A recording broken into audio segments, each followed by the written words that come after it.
Queiroz colocou 89 pau na conta dela lá, né? Sim, quando apareceu isso aí, de imediato eu falei que o cheque era para mim. De imediato eu falei. Eu conheço o Queiroz desde 1985, na Brigada Paraquedista. 85, quando eu nasci. Foi meu soldado. Pessoa de confiança minha. Pagava a conta minha. Daí tu emprestou uma grana pra ele. Emprestei para ele, é comum. Tinha toda a liberdade. Pagou em cheque para mim, certo? E eu peguei e botei na conta da Michele. Botei na conta dela. Me arrependo de ter botado na minha conta, porque ela sofreu com isso aí. Sim. Então o dinheiro foi para mim. Ponto final. Esse dinheiro aí, esses 89... Foi ao longo de 10 anos isso aí. Ser dividido dá menos de um salário mínimo por mês. Eu falar em propina de um salário mínimo por mês, tá de brincadeira. Isso chamou minha atenção mesmo, porque era uma quantia relativamente baixa para uma pessoa se sujar. Sim. Parece mas é que tem todo o lance da... Não tem como Pode entrar falar, nesse fica à vontade. assunto. Não, tem todo o lance das rachadinhas lá que o Flávio... Esse é um assunto do Flávio. É um assunto do Flávio. Eu não vou falar que filho de ninguém é assunto do Flávio. Eu respondo pelos meus atos. O Flávio responde pelos deles. Mas assim, o senhor age ou agiu, de certa forma, para dar uma ajudinha ali pro Flávio? Eu não tenho influência em poder nenhum. O lance lá do Moro não foi uma parada meio para ajudar o Flávio, de trocar o chefe da polícia? Olha, é privativo minha a indicação do chefe da polícia. Eu dei para o Moro indicar.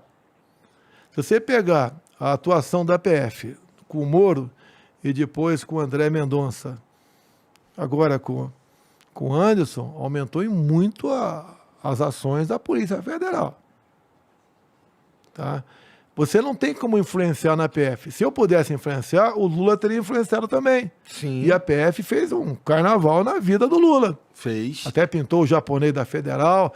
Então, se eu tivesse poder de interferir, tá, você podia me acusar de alguma coisa. Mas o Lula não conseguiu interferir na Polícia Federal. Mas o senhor não tem o poder de conseguir umas informações privilegiadas? Nunca se o cara tive que estiver isso. lá... Olha, bom você falar, que maravilha. Quando o Moro, né, pediu para sair, ele que saiu. Né? Sim. Foi, se não me engano, 22 de abril de 2020. Eu lembro desse dia porque eu tava desesperado porque assim, a bolsa tava indo bem, né? E eu tinha uma merreca guardada na bolsa. O Moro saiu, vai desmoronar o governo, fudeu, não sei o que, tira o dinheiro. Aí eu lembro desse dia. Tá. Então ele falou ali, naquela coletiva dele, que na sessão secreta, não era sessão secreta, é sessão reservada com o ministro, não for fazer uma sessão com 40 pessoas, ministro, alguns auxiliares, não tem nada de secreto com 40 pessoas. Ali estava a prova da interferência minha junto à Polícia Federal. Tá? E lembra que, final da tarde, ele apresentou para a TV Globo um print do telefone da Carla Zambelli. Sim. Eu falei, poxa, essa é a prova de... E a Carla Zambelli, que havia com muito prazer o convidado para ser padrinho do seu casamento. Eu quero confessar uma coisa para você aqui. Eu estava no Nordeste, a minha esposa foi no casamento, e eu poderia ter chegado a tempo o casamento. E falei para a galera do avião, pessoal, atrasa, eu não vou para o casamento. Porque se eu chegar em casa com tempo para o casamento, minha mulher pegar no meu pescoço e vai. E eu vou. Eu não quero ir no casamento. Eu posso contar por quê para você até. E acabei não indo no casamento. Ah, por quê? Tá, vou contar por quê, tá certo? Começou no início do Moro lá atrás. Bem, então, sessão secreta. E daí, o que é? O pendrive da sessão, fica comigo. Eu sempre pegava aquele pendrive, pegava os melhores... Como você pega os melhores momentos aqui e difunde o teu programa, mostra um furo, um negócio qualquer. E daí o ministro Celso de Mello, decisão dele que eu tinha que mostrar a sessão secreta. Eu não tinha que mostrar. É uma arbitrariedade, é uma reunião de ministros, não é uma sessão do Congresso ou de uma Câmara Municipal que foi gravado e o presidente tem que mostrar. Eu, a contragosto, mostrei. Entreguei a fita para o Celso de Mello. E daí, poucos dias depois, ele divulgou a fita. Tanto é que a imprensa pegava a fita e botava na tela. Daí apareceu palavrão pra caramba. 29 palavrões, né? Agora, em nenhum momento tinha uma interferência minha na Polícia Federal. Eu falei, a minha segurança no Rio de Janeiro é assim, assim, assim, assim. Eu vou trocar a minha segurança. O Moro saiu na metade da reunião. Ele achava que ao não responder, ele fala, tá vendo? Não entregou a fita porque teve interferência. E se eu interferisse, você acha que ia falar numa sessão, seja qual for? Você não tem como intervir. Você é surpreendido pela Polícia Federal o tempo todo. Tem um lado bom e tem um lado que se extrapola um pouco. O Moro fala que essa troca de gestão ela tem a ver com a possibilidade de colher informações da PF. Então você pode ver. Não prova. O que aconteceu quando me elegi em 2018? De imediato, os médicos cubanos, médicos entre aspas, fugiram do Brasil. Eu não acabei com o programa Mais Médio do PT. Eles foram embora.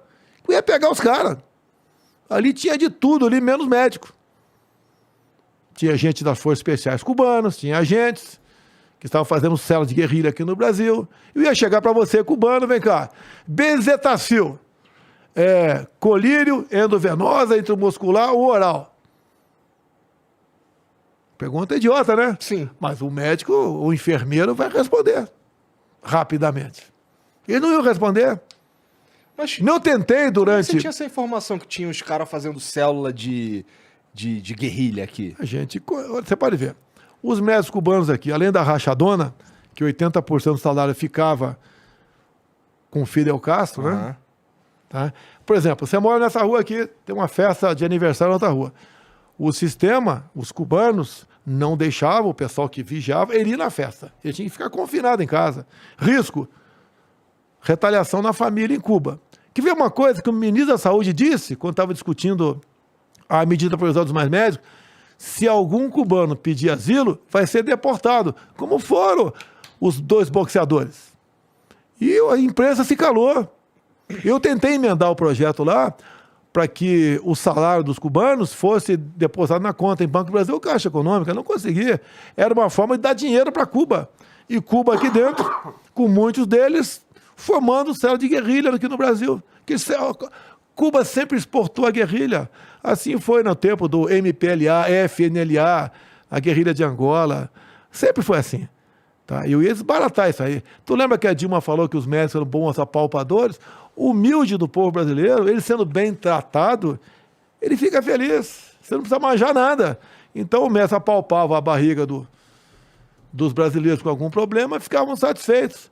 E certas receitas médicas, você pode ter acesso a médicos, guardar isso. Coisas absurdas. Imagina numa Covid o que seria feito aqui com esses cubanos. Bem, quando eu assumi, eles foram embora. Eu não mandei ninguém embora. Eu falei, quem ficar aqui eu dou asilo. Ficaram mais de 2.000. Estão todos no Brasil. Honrei minha palavra. E daí uma outra pessoa fugiu do Brasil também. Um tal de Cesare Battisti, que no último dia do governo Lula, 2010, ganhou o direito de ficar no Brasil. Que o Supremo Tribunal Federal falou, isso é competência tua, Poder Executivo, do presidente. Ele concede ou não asilo. Bem, o nosso querido Cesare Battisti, um terrorista, 4 execuções na Itália, tá? Pertenceu ao PAC, Proletários Armados pelo Comunismo, por isso o PAC lá atrás com esse nome. Para ninguém, quando falar em PAC, se fala em Programa de Aceleração do Crescimento. Então o Cesare Battisti fugiu. Bem, no início de janeiro, logo nos primeiros dias do meu governo, ele foi preso na Bolívia. O Evo Morales, então, prendeu o cara e ligou para mim. Estava eu, Moro, Ernesto Araújo, mas 2 ou 3 pessoas, conversando com Evo Morales. O Evo falou que... Já é uma coisa engraçada. Sim, até porque ele pertencia ao Folha de São Paulo. Mas o Evo Morales, naquele primeiro momento, não queria encrenca com o presidente que completa uma linha completamente diferente. Sabia que eu queria o fígado dele para entregar para a Itália. Sabia disso. Então a conversa ali. E o Moro insistindo para que o Cesare Battisti, antes de ir para a Itália, posasse na base aérea de Brasília. No primeiro momento eu balancei. Mostrar um troféu. Mas daí, Papai do Céu me deu uma luz. Eu vou direto para a Itália. E onde é que eu acertei? Pode ser que eu esteja equivocado, mas a princípio. Quem foi o advogado do Cesare Battisti até 2010? Me responda aqui. Não faço ideia. Luiz Roberto Barroso. 2010. Eu já tive um arranca-rabo com ele na porta do Supremo Tribunal Federal. Eu tenho foto do Cesare Battisti na Papuda, quando estava preso aqui. Chico Alencar do lado dele. Suplicy do lado dele. Como um grande herói. Um cara que executou 4 pessoas, entre eles 2 policiais. Por isso o Lula é puto com policial. Tá? Bem, se o Battisti tivesse parado na base aérea de Brasília, onde estava em janeiro de 2019 Luiz Roberto Barroso? Me responda. No STF. Começou a entender a história? Com toda certeza, teria um oficial de justiça na base mandando desembarcar o Cesare Battisti. Eu começaria meu governo com a pata esquerda. Esse câncer dentro do Brasil. Problema com a Itália. Por questão de ego, era ego do Moro? Ou ele sabia que isso poderia acontecer? Ou era santo? Não sei. Graças a Deus, mandei ele para a Itália. Ia começar com pessimamente mal, desculpa aí o pleonasmo abusivo, o meu governo com um terrorista, que era um símbolo da esquerda. E quando o Cesare Battisti pousou na Itália, confessou os 4 crimes que o Barroso sempre disse que era um perseguido político. Entendi. Entendeu? Muito Quer a complicado minha isso daí. cadeira? Não, pode ficar com essa cadeira aí, tá maluco. Tá uma parada que eu dificilmente seria esse lance de ser presidente, ser político de uma forma geral.